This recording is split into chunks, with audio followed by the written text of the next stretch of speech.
Salam Bapak Ibu dan Saudara-saudari yang kekasih di dalam Tuhan Yesus Kristus. Kita berjumpa lagi di dalam renungan firman Tuhan gereja kita pada pagi hari ini. Dan marilah kita memulai dengan doa, kita memohon pertolongan dari Tuhan. Tuhan Allah Bapa kami yang bertata dalam kerajaan sorga, ya Tuhan kami bersyukur kepadamu. Karena kami masih boleh menikmati hidup ini. Kami masih hidup sampai saat ini. Dan semua itu adalah pemberian Tuhan kepada setiap kami. Terima kasih Tuhan, Engkau telah menyertai menopang kami di hari-hari yang telah kami lewati dan terus memberkati kami. Walaupun hari-hari yang kami lewati itu penuh dengan ketakutan, kekhawatiran, tetapi karena Engkau sajalah yang menopang kami, itulah sebabnya kami masih ada sampai sekarang ini. Terima kasih, terima kasih. Ya Tuhan, tolong kami untuk hari ini. Kami ingin mendengar firman-Mu. Kami mohon tolonglah kami. Berbicaralah kepada kami. Dan kuatkanlah iman kami. Dan mampukan kami untuk mengamalkan, melakukan firman-Mu di dalam kehidupan kami. Di dalam nama Tuhan Yesus, kami berdoa, kami bersyukur. Amin. Bapak, Ibu, dan saudara-saudara yang kekasih di dalam Tuhan Yesus Kristus, firman Tuhan yang akan kita renungkan pada pagi hari ini, saya ambil di dalam Injil Lukas pasalnya yang ke-17, ayatnya yang pertama sampai dengan ayat yang ke-6. Firman Tuhan berbunyi demikian. Yesus berkata kepada murid-muridnya, "Tidak mungkin tidak akan ada penyesatan. Tetapi celakalah orang yang mengadakannya. Adalah lebih baik baginya jika sebuah batu kilangan diikatkan pada lehernya, lalu ia dilemparkan ke dalam laut, daripada menyesatkan salah satu dari orang-orang yang lemah ini. Jagalah dirimu. Jikalau saudaramu berbuat dosa, tegurlah dia. Dan jikalau ia menyesal, ampunilah dia. Bahkan jikalau ia berbuat dosa terhadap engkau 7 kali sehari, dan 7 kali ia kembali kepadamu dan berkata, 'Aku menyesal,' engkau harus mengampuni dia." Lalu kata rasul-rasul itu kepada Tuhan, "Tambahkanlah iman kami." jawab Tuhan, Kalau sekiranya kamu mempunyai iman sebesar biji sesawi saja, kamu dapat berkata kepada pohon ara ini, 'Terbantunlah engkau, dan tertanamlah di dalam laut,' dan ia akan taat kepadamu." Demikian firman Tuhan yang akan kita renungkan pada hari ini. Bapak, Ibu, dan saudara-saudara yang kekasih di dalam Tuhan Yesus Kristus, saya memberikan judul renungan ini adalah "Tambahkanlah iman kami." Ini adalah permohonan dari rasul-rasul Tuhan Yesus atau murid-murid Tuhan Yesus kepada Tuhan Yesus sendiri. Nah, saudaraku yang kasih dalam Tuhan, walaupun setiap hari para rasul ini berkumpul bersama-sama dengan Tuhan Yesus, mendengarkan pengajarannya, dan juga mereka menyaksikan perbuatan-perbuatan ajaib yang dilakukan oleh Tuhan Yesus, rupanya saudara, mereka tetap menyadari bahwa iman mereka tidaklah besar.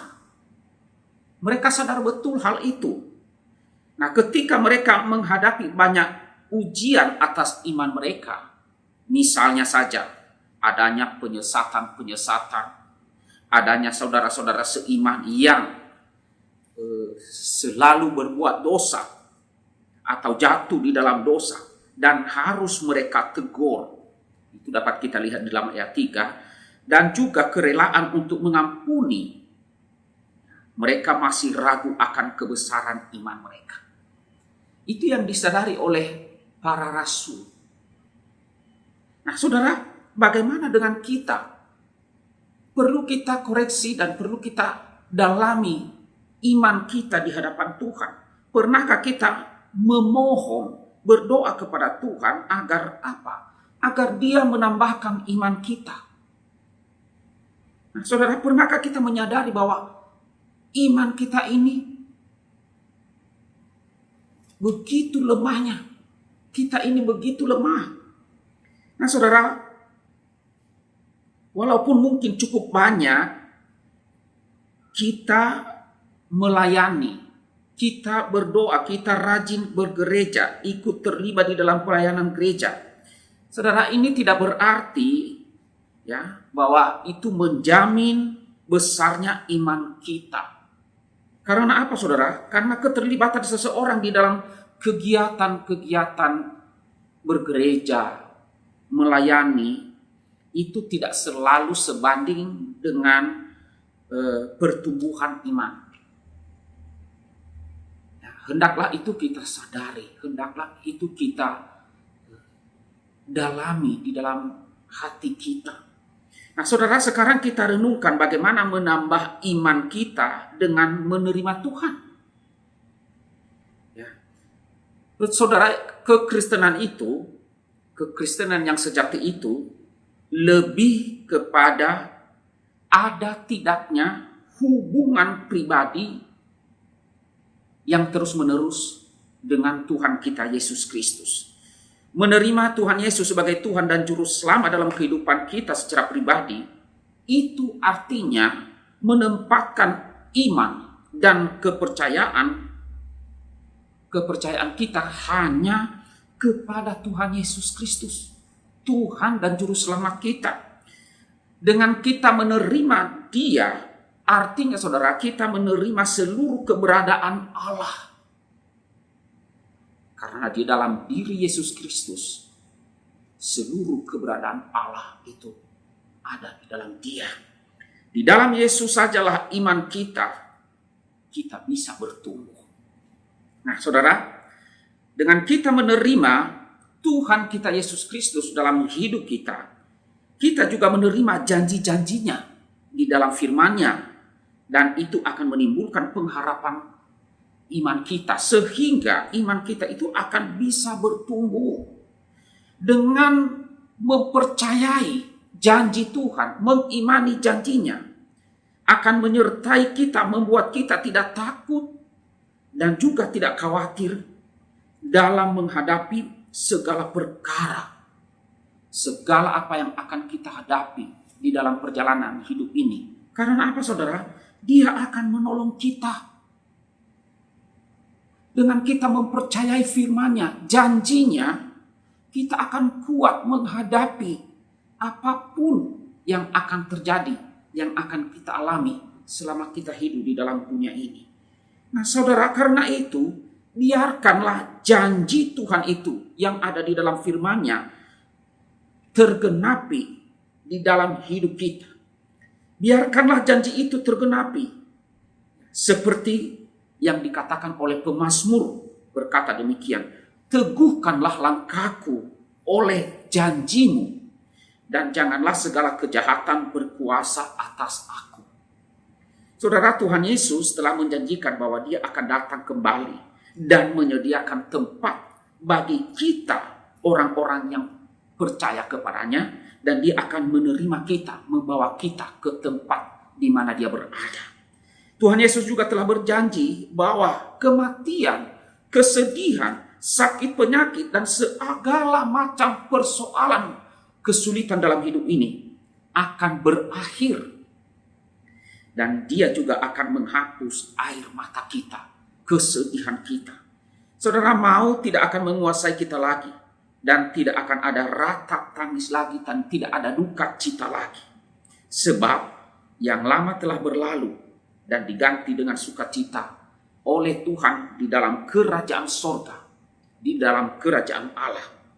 Saudara, jika kita sungguh menerima janji Tuhan, mengimaninya dan mempercayainya, dan menantikan satu persatu janjinya itu tergenapi, maka iman kita akan ditambahkan dan akan membuat hidup kita lebih bersemangat dan lebih bergairah menjalani hari-hari kita di bumi ini. Kiranya dengan renungan firman Tuhan pada hari ini menolong setiap kita agar kita terus memohon kepada Tuhan agar Ia menambahkan iman kita dan agar kita juga mempercayai janjinya dan firman-Nya untuk kita lakukan dan agar kita tetap setia. Mari kita berdoa. Tuhan Allah Bapa kami yang bertata di dalam kerajaan sorga. Ya Tuhan, kami bersyukur kepadamu. Kalau pada hari ini kembali kami boleh belajar firman untuk mengajarkan setiap kami, agar kami selalu memohon kepadamu, agar Engkau menambahkan iman kami, dan agar kami percaya akan janjimu, percaya akan firman-Mu, dan menerima Engkau di dalam hidup kami. Dan dengan kami mengikuti firman-Mu, mentaati Engkau, kami akan mengalami pertolongan demi pertolongan Tuhan. Janji-janji-Mu satu persatu akan Engkau genapi bagi kami. Tuhan, tolonglah setiap kami, agar kami tidak menjadi lemah, tetapi biarlah Engkau menguatkan kami. Kami yang lemah iman ini, Tuhan, tanpa Engkau menolong kami akan jatuh. Karena itu tolonglah kuatkanlah kami. Ya Tuhan, hamba berdoa bagi seluruh jemaat pada hari ini. Mohon Tuhanlah yang menolong seluruh jemaat dalam mencari nafkah hari lepas ke sehari. Karena kesulitan yang sedang terjadi ini oleh karena pandemi corona atau pandemi COVID-19 yang masih terus melanda dunia ini. Kiranya Engkau memelihara setiap jemaat. Cukupkan dan curahkanlah berkat-Mu bagi tiap-tiap jemaat. Berkatilah pekerjaan mereka. Berkatilah usaha-usaha mereka. Kami juga berdoa kepada Tuhan bagi saudara-saudara kami yang juga sedang sakit. Kiranya Tuhan yang menolong. Kiranya Engkau menjamah ya Tuhan. Dan curahkanlah pertolongan-Mu, kuasa-Mu untuk menyembuhkan, memulihkan mereka kembali. Berkatilah obat yang mereka minum, yang mereka makan. Dan biarlah mereka boleh disehatkan kembali ya Tuhan. Demikian juga kami tetap berdoa agar kiranya Engkau Tuhan yang akan memberkati untuk bangsa kami Indonesia. Kami mohon pertolongan-Mu untuk bangsa ini. Kiranya Engkau ya Tuhan yang memberkati dan menolong agar bangsa ini bisa keluar dari krisis yang sedang terjadi ini ya Tuhan. Tolonglah pemerintah, tolonglah Bapak Presiden Joko Widodo dan juga Bapak Ma'ruf Amin. Berilah mereka hikmat di dalam situasi sulit ini Tuhan. Kebijakan-kebijakan mereka Tuhan sertailah dan tolonglah mereka untuk mengambil kebijakan dengan hikmat daripada Tuhan. Demikian juga para menteri dan para pejabat-pejabat tinggi negara lainnya, para kepala-kepala daerah untuk juga terus bergandengan tangan dan juga terus mentaati pemerintah pusat di dalam setiap kebijakan yang diambil.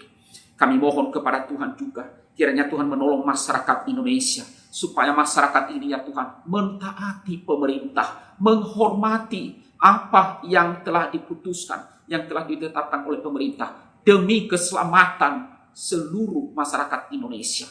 Tuhan, kami mohon tolonglah kiranya.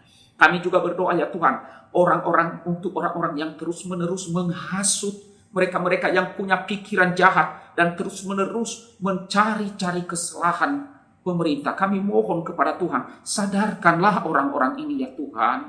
Tegurlah mereka dengan hikmat dan dengan cara Tuhan. Dan biarlah rencana-rencana jahat, biarlah dengan cara Tuhan menggagalkan semuanya itu. Dan kiranya dengan pertolongan daripada Tuhan kami, bangsa kami Indonesia tetap kokoh berdiri. Karena Engkaulah yang mempertahankan. Berkatilah Tuhan. Inilah doa kami di dalam nama Tuhan Yesus Kristus. Kami berdoa, kami bersyukur. Amin.